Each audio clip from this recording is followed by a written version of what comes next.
책에서 발견하는 셀리 리더십. 이 책은 부를 끌어당기는 17가지 원칙을 알려주는 매뉴얼입니다.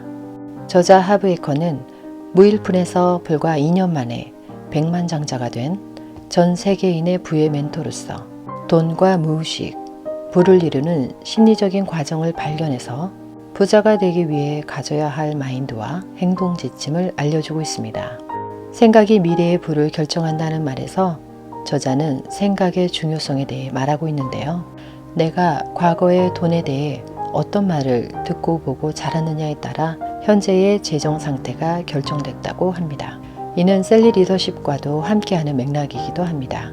주로 부모님들에게 영향을 받았던 우리는 부모님들이 부자에 대해서 어떠한 말을 했으며 돈을 어떻게 다루었는지를 발견하는 것이 아주 중요합니다. 과거의 경험이 곧 나의 삶 곳곳에 나도 모르는 사이에 배어있기 때문이죠. 생각이 감정을 낳고 감정이 행동을 낳으며 행동은 곧 결과를 낳는다는 이 말 속에서 과거의 생각이 곧 그때의 감정을 낳았고 그 감정은 행동을 이끌었으며 그 행동으로 현재의 결과가 나왔을 것입니다.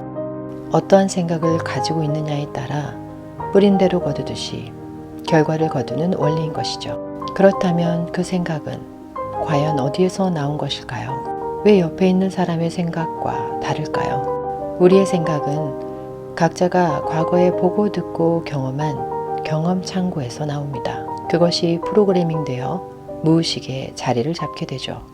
그래서 우리는 부를 이루거나 행복해지기 위해서는 먼저 과거부터 프로그래밍 된 무의식을 발견하는 것이 무엇보다도 중요합니다. 부자들은 탐욕스럽다. 부자들은 죄인이다. 돈을 벌려면 열심히 일해야 한다. 땅을 파보아라. 돈이 나오나 등 부자에 관해 보고 듣고 경험한 것들이 무엇이 있는지 발견해 보세요. 저자는 어릴 적 아버지에게 용돈을 달라고 할 때마다 내가 뭘로 보이냐, 돈으로 보이냐 라는 아버지의 빈정거림을 들었다고 합니다. 돈이 필요한 것은 타인에게 빈정거림을 받는 일이라는 생각을 하게 되고 저자는 돈에 대한 부정적인 생각을 하게 된 것이죠. 또 한 예로 스티븐이라는 사람은 돈을 많이 벌어도 항상 제로인 상태가 되어버리는 것을 반복했는데요. 그는 어릴 적 엄마에게 부자들은 욕심쟁이야. 가난한 사람의 뼈골을 빼내서 자기들 배를 채워 등 부자에 대한 좋지 않은 말들을 많이 듣고 자랐다고 합니다.